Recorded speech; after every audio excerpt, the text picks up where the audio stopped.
guys, yan. Tapos na kaming bumili ng aming stock na isda. So, Ano nabili natin? Tuna, bangus, tsaka tilapia, tsaka ano yung isa huling-huli? Pitilya. pitilya. Pitilya nag-iisang maliit. pitilya? Hindi ko kilala yun eh. Para siyang ano, maya-maya.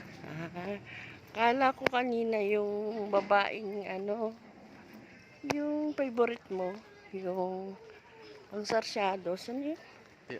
Lagang bukid? Oo. Hindi. Parang maya-maya yun, maliit lang. Mm. Pitilya tawag.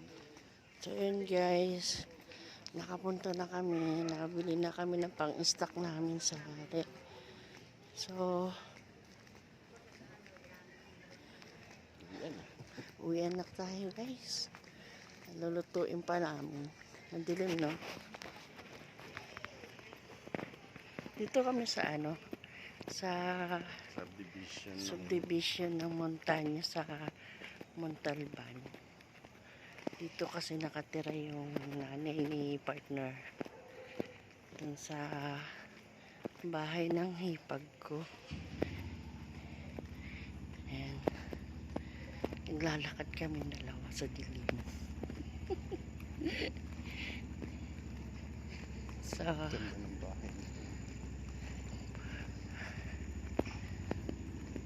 minsan lilibot ko kayo dito guys. Pag maaga-aga kami ni partner, mag-ikot tayo dito. Malalaki sukat ng bahay dito eh.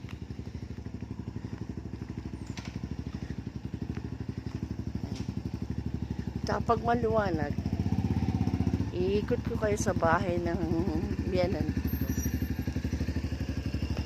Maliwanag naman dun ngayon.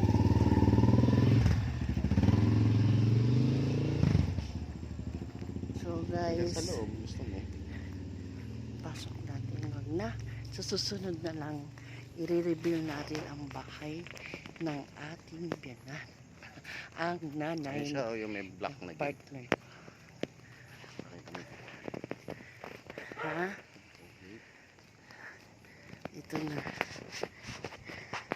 Lapit na kami guys. Ayan. Ito guys. Oh. Yan. Isang papasok si partner.